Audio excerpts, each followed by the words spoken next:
Hi, and welcome to the Virgin River Cafe. I'm Tracy. And I'm Gigi. We are here to rewatch Virgin River. We're on season 1. Gigi, what are you drinking today? My drink of choice today is a berry lemonade tea Mm-hmm. with it has these raspberry flavored pearls in it.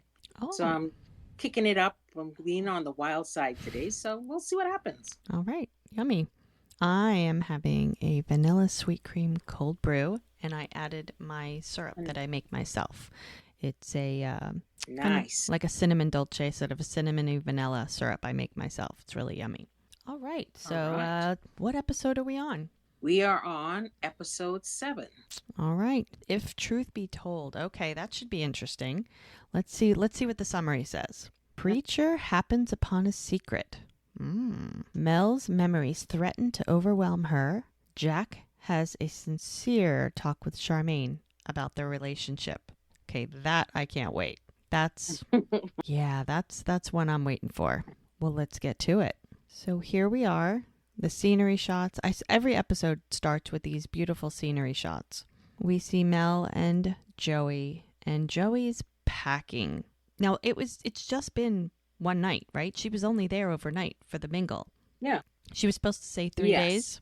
Yes. Yeah, she's not staying Yes. 3 days. She's like, I'm out of here. And the two of them, Well, they're not getting along. And part of it is because Mel's in her business. And that's she's like, I'm out of here, but as we discussed before, it's fine for her to be in Mel's business but not the other way around. oh yeah, yeah. Joey definitely does not like meddling little sisters. Mel says something like, we have to get along before we. It's something that their father used to say, which is kind of cute, reminiscent, because they don't have. We've already gotten to the fact that they don't have parents anymore, so it's really just the two of them.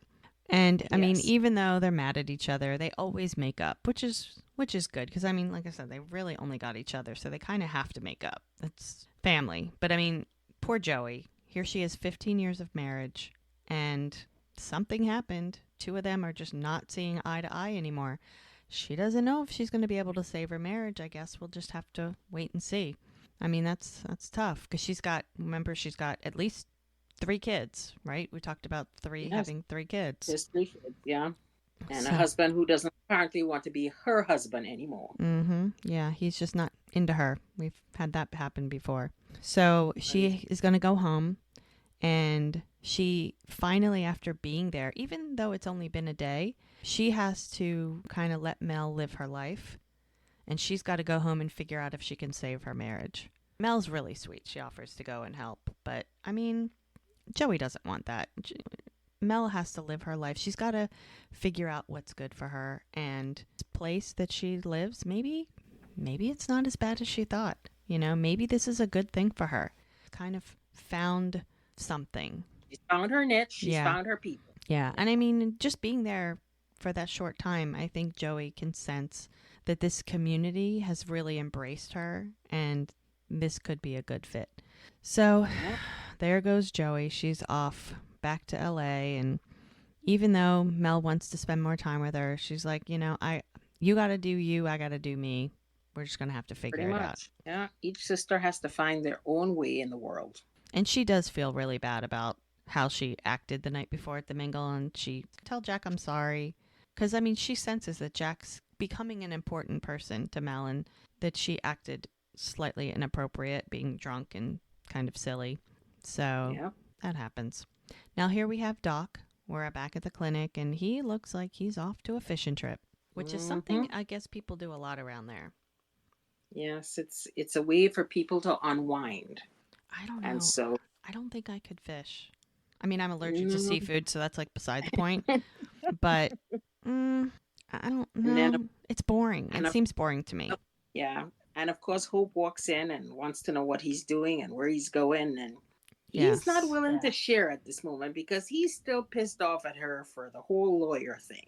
Oh, yeah. Uh, So he is not happy with her at the moment, and she's trying to sweet talk herself into, Anything. you know, and yeah, and he is not having it. He's just like, I am going. You need to just leave me alone, and Yeah. that's that. Even though he She, convinced the lawyer to not charge them for that appointment, he's mm, still pissed. Oh yeah, he is. Yeah, And he's had he it. he He's just had it with her. right. And she's like Vernon, and he's like, no, don't Vernon. I love how he calls her nuttier than a She said, you are fruitcake. nuttier than a fruitcake. And I because love he's a that. doctor, that is an actual diagnosis, by the way. Uh, And I mean, she she's seeing the error of her ways lately. Oh yeah, exactly. And I get the fact that this heart attack may have made her rethink some things, but she is going down in the wrong direction, let me tell you. And Oh yeah. Doc is not going along for the ride. That's the No, thing. he's She she thinks that Doc is gonna just he's always follow just going to along be there happily. no matter what. And guess what? Yeah, and He's he been is there not for having 20 it. years and he's not having it. Yeah, he's done. He's done. So now we're back at the bar and Jack is on the phone trying to reach Charmaine because after their last conversation, which did not go Oh well, yes. Mm-hmm. she is not picking up the phone. I mean, I can only imagine how many messages because he's like, huh, it's me again. He's clearly left a lot of messages and she is not Mm-hmm. calling him back, Yep. which, I mean, I'm not sad about it.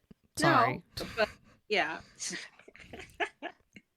But he must know that, what he's done. He needs to give her time to cool down, Well, and you he know, needs to talk to her. I mean, regardless how definitely. it ends up, they need to have a conversation. So Brady Definitely. walks in and, nice shiner. Hmm. I mean, I think Jack thought, oh, is he even coming back? Preacher, of course, is like, I love what he says to him. He's like, I'd have knocked you all the way out, not just down. He would have knocked him out.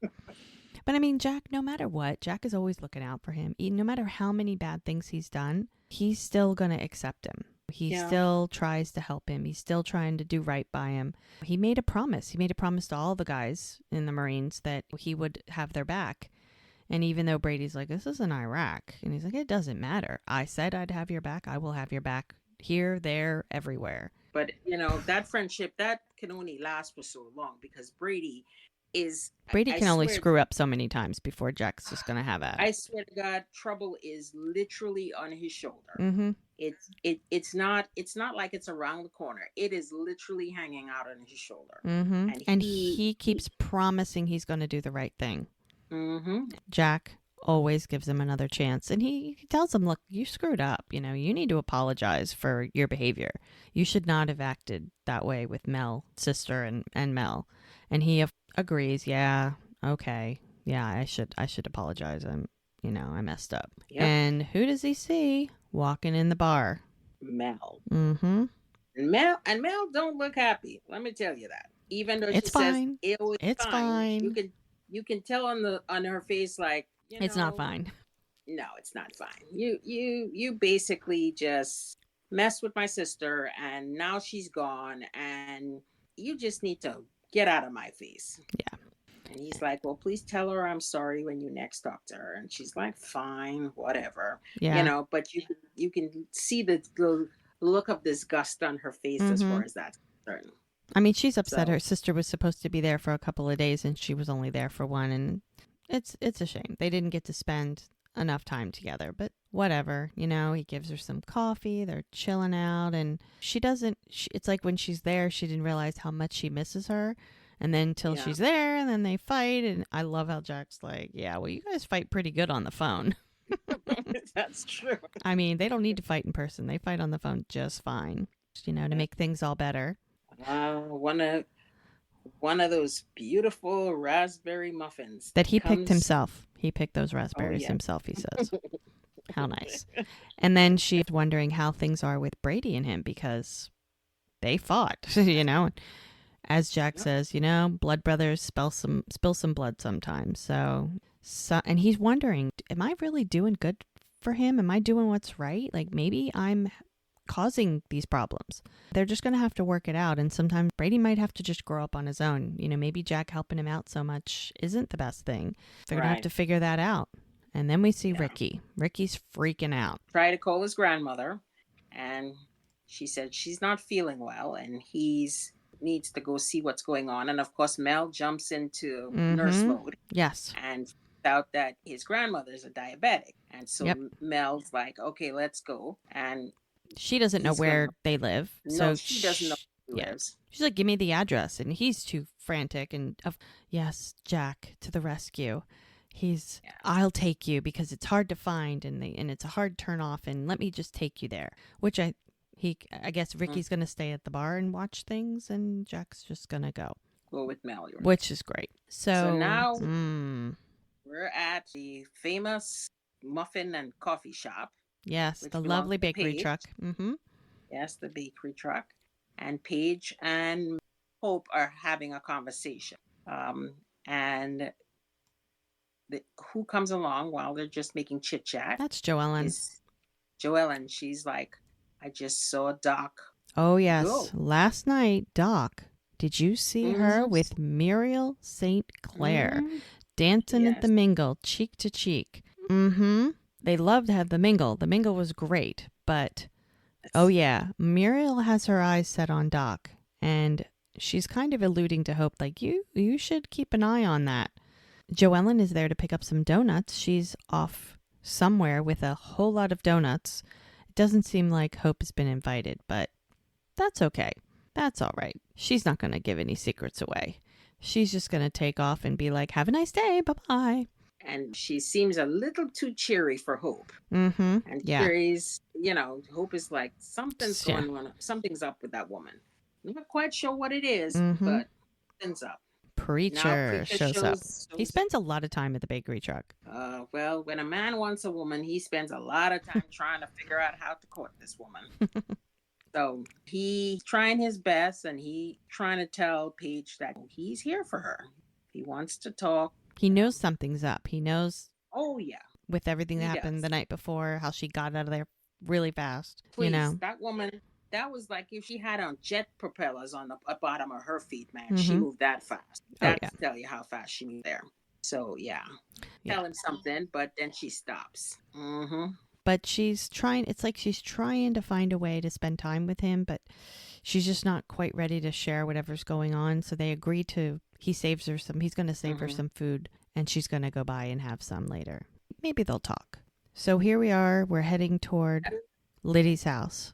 Jack knows the way, and Mel is noticing something is up with Jack. And he has to admit that maybe she was right about Charmaine, because he had given what she had say some thought. And now she's like, look, you don't have to tell me, but he spills the beans that Charmaine wants a commitment. Charmaine wants a commitment. Yeah, and he couldn't answer that. He couldn't go there. Yep. Oh my gosh. And he's like, he's really given it a lot of thought. Yeah. And he's like, I don't want to hurt her, but I'm not in love with her. I don't care for her the same way. And so she hits him with a really good question. And instead of him answering, what does he say? Oh, look at that. We're here. Convenient. Convenient that he doesn't have to answer that question. Now they need to get in because they're worried about Liddy, which is challenging when she's not answering the door. Right. People know where everybody's things are in this house. Oh my gosh. So there's no key under the mat. They go through the back door. But, Jack is pretty resourceful. And of course, Mel's trying to get Jack signal. Which we all know is non-existent in this town. Yeah. Right? So he finds an open window, crawls in, and they're able to get in. And they start calling for her. And they're calling for her. And they hear her. And she thinks it's Ricky. Of course. Mm-hmm. And they find her on the floor. She's a diabetic. She's probably not done what she's supposed to do. So Mel starts to check her out to make sure that. So she goes into the kitchen to get some orange juice. Oh no, it's sugar water, and she has her drink it so that she can get her blood sugar up, because this is not a good situation. Okay, all right. I think the reason why I said orange juice is because that's it takes usually me back to Steel Magnolias. Oh right, yes, Steel and Magnolias. That was where they. That's right. They gave Julia Roberts. Yeah, they gave her orange juice. Mm-hmm. Julia Roberts, because she was also a diabetic. Yes. We see her drinking, and she's saying that he always worries about her and things like that. And she wants to make sure. She said she was lightheaded, and so they want to get her to her bed. And I think then Mel's going to check her out from there. So. Oh yeah, Jack is going to make himself useful. He's going to go check the gate, fix the gate, something, and he's going to leave the ladies to go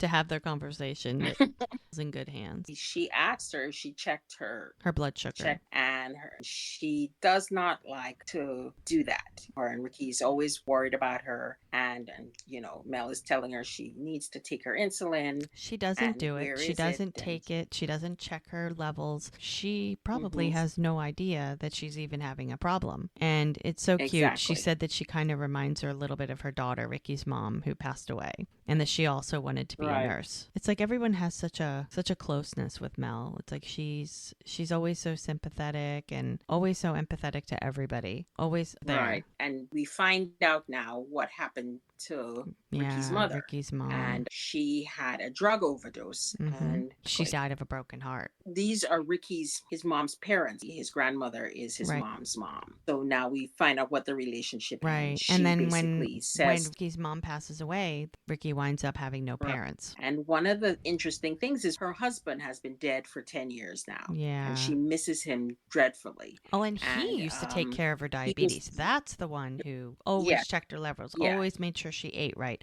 always make sure she right. exercised. And since then, it's just Yeah. not something she wants to do. So Mel is trying to convince her now that she needs to go to the hospital in Green Valley to get full checkup to make sure that she's okay and that she has to take better care of herself because it's just her and Ricky. If she does that, Ricky won't worry so much. Yeah. Because he worries about his grandma. So she's got to take care of herself. And Oh, she yeah. tells Mel about her husband, whose name is Herb, Mm-hmm. and how she misses him so much and that he was the love of her life. She starts to cry. She apologizes for crying. I mean, at this point, it's just Liddy and Ricky only have each other. That's it. He has no parents anymore. It's just the two of them now. Kind of sad, but she took Ricky in, and it sounds as if he has been there for several years, that he came there as a little kid. And it's just been the two of them for the last 10 years, because when Herb passed away 10 years ago, it's just the two of them. Yeah. Now, Jack is back. The gate is fixed. He's fixed the gate. And now she tells Mel that she hates being pricked for blood because... Pincushion. Yep, she's not fond of it. Her husband, Herb, was the one who did that for her. He was the strong one, and she misses him every day. Mm-hmm. And it's been 10 years. It feels like yesterday. And she starts to cry. And Mel and Jack are trying their best to console her and trying to also tell her she has to take better care of herself because it's just her and her grandson, and that if anything happens to her, what would happen to him. So, right, exactly. And Mel wants to take her to the hospital to have a thorough checkup at Grace Valley. And she doesn't want to go to the hospital. She doesn't want to be on a monitor, any of that sort of stuff, which is very typical of people her age who feel like, as long as I'm up and I'm moving around, then I'm good.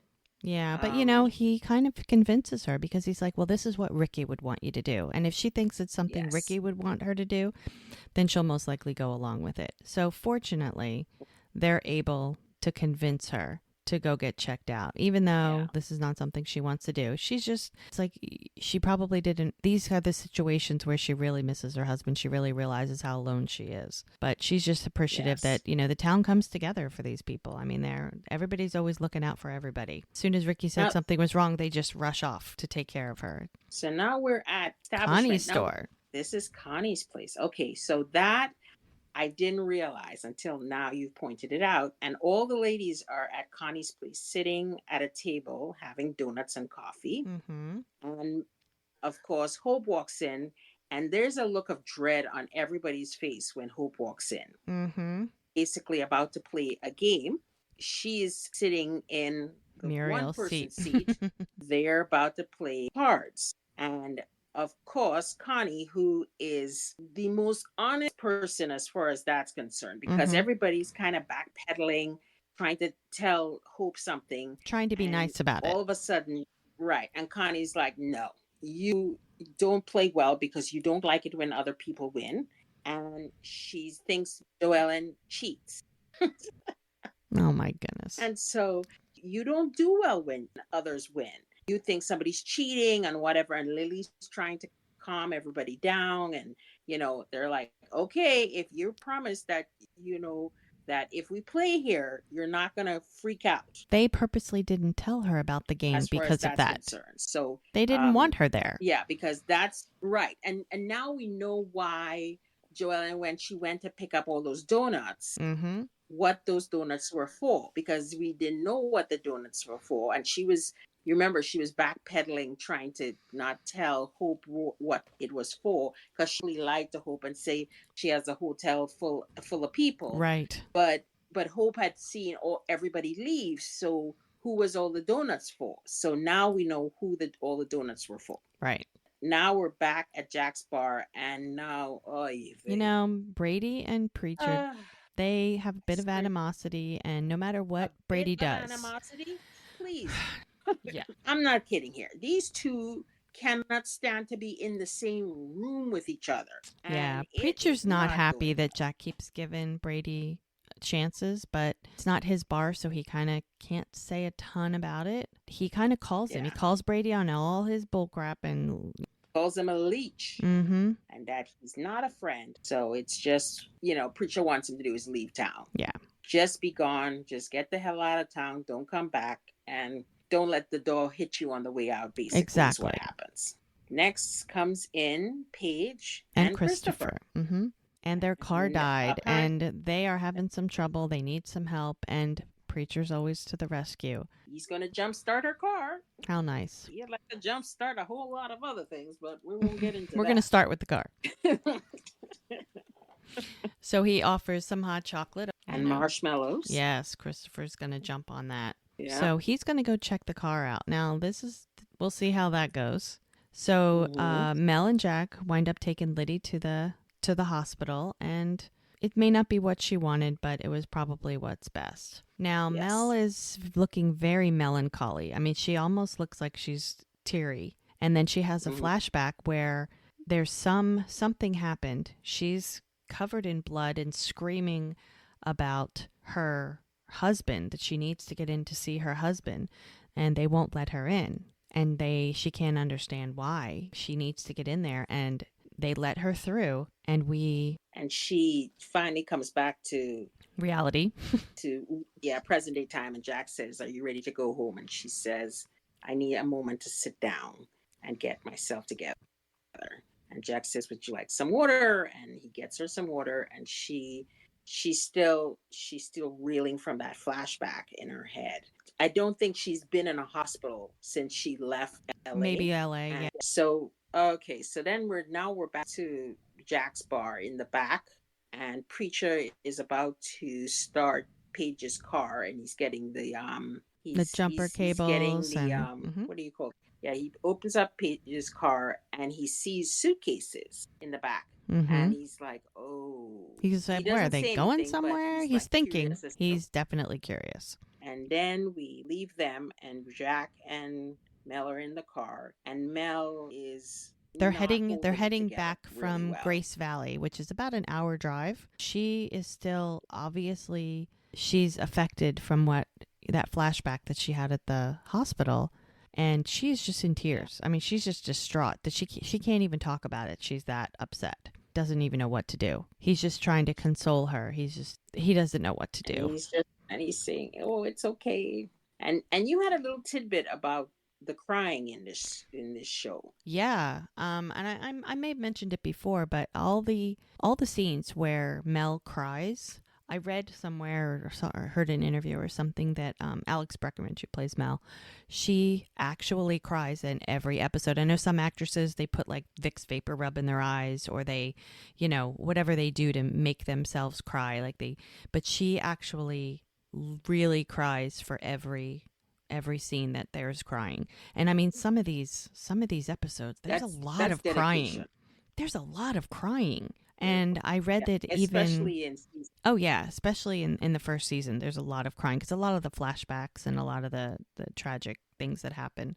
There was even one thing I read where she, all day, there was just so much crying, and she literally needed to just go back home and rest. And they were even her castmates. I don't know if it was maybe Martin. I think this was before season 3, before Zibby was around. But Martin, who plays Jack, was just calling to check on her because she just was so emotional. She had to be so emotional during those scenes that a little concerned, that she, it's not like you can cry that much and feel that much and then just bounce back like nothing's wrong. I mean, that just takes a lot out of you. Sometimes you just need to take a nap, That's dedication. Yeah.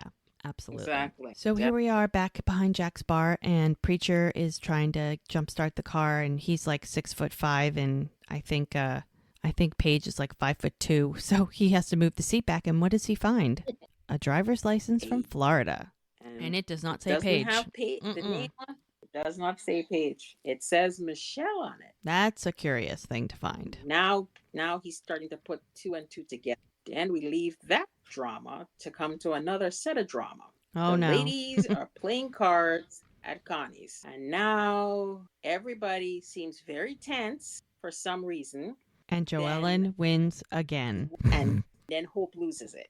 And everybody's just like, this is why we don't like to play with you. Because you get upset when somebody wins and she thinks she's cheating. Mm-hmm. Yeah. Hope thinks that she's cheating. And this is when Connie says, this is exactly why we don't invite you, because you don't know how to be a gracious loser. Mm-hmm. And so Hope is like, okay, fine, whatever. You guys play. And she picks up herself and she steams. It's like she's picking up her toys and going home. She can tell she's upset and she's crying and she's had it. She's out of there. It. So then we go back to Jack and Mel in the car, and Mel is thinking of how she misses her husband, and it's, she feels like she just lost him like yesterday. Mm-hmm. Mel is putting things together in her own life, because we as the viewers don't know the extent of why she feels the way she feels yet. It's gonna be coming out slowly. Smidgens of the story.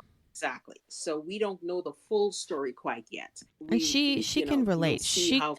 She can relate to what Liddy was saying, because it's something her father said. The price of love was loss, because he had lost his wife. Yeah. And so she can see why Liddy is so upset losing her husband. And Jack is trying to understand too. It's like, for him, he's like, yeah, but isn't love worth the risk? Because if you don't love somebody, then you're just lonely your whole life. Mel just thinks she's just lost so much that for her, she doesn't even know. She just doesn't know.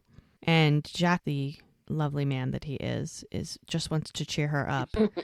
And she's like, okay, as long as it doesn't involve hiking and baseball. So that's fine. He has a surprise for her. Yes. Just something to take her mind off of everything, because she clearly needs to be cheered up a little bit. And then up to the bar, Definitely. Preacher fixes the car. I know Christopher's very excited how many marshmallows he had in his hot chocolate. And Preacher's kind of curious, and he tries to find a nice way to ask if they're going somewhere because of all the suitcases in the back. Paige comes up with some story about, oh, no. Like, I'm just taking stuff to Goodwill, and it's easy to carry it in luggage, which makes no sense. I mean, think about that. If you're going to go to Goodwill and drop off things, I mean, put it in a trash bag. Like, it makes, I don't know. I mean, even he has to be suspicious about that. I mean, he's not dumb. It just makes no sense that you would put suitcases in the back of your car for Goodwill. Like, really? I mean, unless you're giving the suitcases away too, then, maybe. But yeah, that makes no sense. So he's just going to put a pin in that, and he's going to come back to that later. Yeah, but he knows something's up. Mm-hmm, absolutely.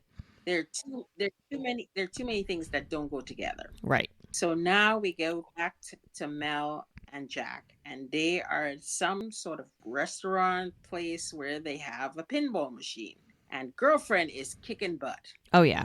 And Jack is like, where do you like to play that? And she's like, yep, I played this in college. I was pretty good. And he's like, well, if nursing doesn't work out, you can always play pinball. And she's like, yeah, that's not a thing. Well, he proves her wrong. And he informs her that it is. Yeah, this is probably my favorite scene from this episode. I think it's really cute how they're just, it's just like easy breezy. She plays really good, and this is something he's not good at. Like, he's good at so many things, but he cannot play pinball. She starts we're back to the long gazes again. And the long gazes where she's staring at him and he's like, oh, you distracted me. And she's like, I don't know what you're talking about. And they decide to get some food, which is really cute. I just think that the whole pinball thing is just really cute. I love that. Now they're back at the B&B, and because he is such a gentleman, he walks her right to her door. He could have dropped her off out front. He could have said goodbye then, but no. Yeah. No, he's going to take every moment he can with her. She appreciates him cheering her up, and of course he's giving all the credit to the pinball, not to him. And she thanks him for being the reason that she's still there, because without him and all of his help and guidance and assistance and advice, she probably wouldn't have made it 2 days in Virgin River. I would agree with that. Mm-hmm. Between the whole house, the cottage, Mm-hmm. and Doc, yeah, that. I mean, with the baby, I I mean, don't- she's just everything. He's always right there, and I think it's just she realizes that he's without him, she wouldn't have known what to do, where to go, who to talk to, nothing. And so now we're back at Doc's clinic, and Hope is, shall we say, And for a Hope better word, walks snooping. into- She's snooping. Yeah, and my question is, what is she looking for? Oh, a ream of paper. You know, she knows Doc isn't. Yeah, she does. She knows that Doc isn't there. He's out fishing, and she walks in there, and she's looking. She picks up a. It's a ream of copy paper. Yeah, it's a ream of copy paper. She, instead of going to the store, she decides to just take it from Doc. She decided to take it from Doc. Mm-hmm. Oh my goodness. Well, okay. Well, I mean, you know, they share everything. Doesn't mean she has to share his stationery. Apparently she does. Now she calls him because it's late and he's not there, which he normally would be. So she calls to check. Yeah, and he doesn't answer. And he's not picking up. Yeah, and she's like, oh, just wanted to make sure, because remember he went fishing. Just wanted to make sure you didn't fall out of the boat. Mm-hmm. She thinks he's avoiding. Oh, he's absolutely avoiding her. Absolutely, 100%. So, yes. now we are at the salon. Charmaine is cleaning up for the night, and she is shocked that he showed up. And his reason is, well, you won't answer your phone. And she's like, wow, is that what I have to do to get you to chase after me? Is not answer my phone? Like, clearly I've been doing something wrong for the last 2 years. He just wants to talk. And he feels bad that the feelings that she has for him, he can't explain, but he doesn't feel that way. He loves being with her. He loves hanging out with her, but he doesn't love her. And that's hard for her to hear. He's not in love with her. That's the thing, you know, and she wants him to be in love with her. Yeah, she wants a relationship. Exactly. And he can't. That's not for him. Like I said before, he's not that into you. And he can't explain why. He can't. Of course, what does she think? Mel has something to do with it. Honestly, I think he's so oblivious, he doesn't even think it has anything to do with Mel. He just knows that Mel brought these things to the attention of him, that he is now looking at the relationship a little differently. But yes, it has nothing really to do with Mel. He may feel things for her, but his relationship with Charmaine is completely separate. And she basically just doesn't want to see him anymore. She's like, look, if you're not going to be with me the way I want you to be with me, then maybe we just shouldn't see each other anymore. And he's like, I'm sorry. I don't mean to hurt you. And she's like, oh, you just wasted my time. 2 years. Can you imagine? But I find that's the wrong statement to make. He's wasting her time. Because the point about it is when they started off, they had an agreement. Mm-hmm. Okay? But that was 2 years ago. Right. But the point about it is when things started to change, she should have had a discussion with him at that point. Because that was not originally because they both agreed on how they wanted this relationship to go from the beginning. Mm-hmm. And it changed on her behalf, not on his behalf. So that's not his fault. Okay? Now, how long do you think that an easy breezy relationship is good for? Like at a certain point, somebody either has to feel something or somebody has to sense something. 2 years? Yeah. Really? But the thing about it is, that's the thing for Jack. He didn't see it as a time-wise thing. She's the one who's counting the days and the years and the anniversaries. And that's not... He's living in the moment. He was living in the moment. Exactly. This is a bed buddy. Yeah. Okay. This is somebody he cares about in the sense that he's willing to sleep with her. He's willing to take her to dinner. He's willing to, spend some time with her. But this is not the woman he plans on taking to his mama. Mm-hmm. We've said this before. Yep. And the thing about it is, when Charmaine started to feel things for him, she should have said to him, okay, things are changing for me. How are they for you? Right. Okay. And that's the problem. So Yeah. the thing was, the change was on her end because this was not the original agreement. Mm-hmm. Okay. It's like when a couple get together and a man says to a woman, I don't want any children. And she in the back of her head thinks, oh, I'm going to make him change his mind. No, that's not what he told you. Yeah. Okay. And that's her problem, not his problem. It's like when someone tells you something, you should it, listen to them. Exactly. Maya Angelou always says, when somebody shows you their truth, you need to believe them. Mm-hmm. And that's the deal. These are two adults who agreed in the beginning that this was going to be a platonic relationship. This is casual. They come and go as they want. This is casual. They're going to do their own thing and whatever. And as sometimes happens, somebody falls for somebody. And the point is, she did not bring this to Jack's attention.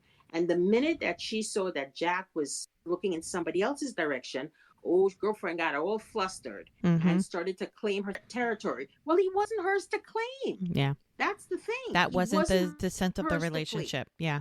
That was not what they agreed on. And let me tell you, I feel bad for Charmaine. But the point about it is, you cannot begin a relationship one way and then in the middle something changes and two people are not on the same track. Yeah. And that, I think, that responsibility fell on Charmaine to tell him how she was starting to feel, for him to turn around and tell her then, okay, well, I'm sorry you feel this way, but this is not how I feel about you. Right. And now she's 2 years into it and she feels like, I mean, she says. This very easily could have been avoided if she had this conversation even a year before, because she's clearly felt this way for a while. She has. But the point about it is, it didn't come to light until Jack fell for somebody and literally fell for somebody. Yeah. And she started to realize, oh, crap. Yeah.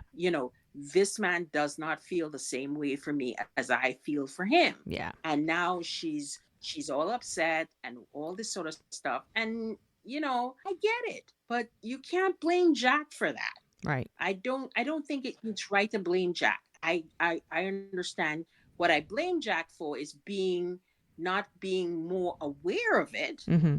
But then again, most men don't know what's in front of their face unless you slap them. So, and I'm serious. Mm-hmm. If it doesn't concern them, they don't really care about what's going on in the rest of the world. Mm-hmm. You know what I mean? Mm-hmm. And so the deal is, Jack is oblivious. And look who had to point it out to him, the person he's falling for. Yeah. And she wasn't doing it on her behalf. She was just doing it actually on Charmaine's behalf. She was thinking about Charmaine. Right. And she just made the obvious connection, because women tend to see these things for what they are. And Jack's thinking that Mel's imagination is just going wild. Mm-hmm. And so that's the problem. So anyway, we distracted for a minute, but that's all right. That's how I feel about it. That was a deep dive on the Jack and Charmaine relationship. Now Jack gets back in his truck after talking to Charmaine and kind of feeling bad about the situation. And what does he find? Mel's gloves. Yeah. It's official that him and Charmaine are finished. So where does his attention automatically go? Yep. Mm-hmm. Bachelorette number 2. And he's like, well, these gloves at 8 o'clock or 9 o'clock at night, she must need them. There's just cheap. I should probably bring them back to her, because she might need them between now and 8 o'clock the next morning.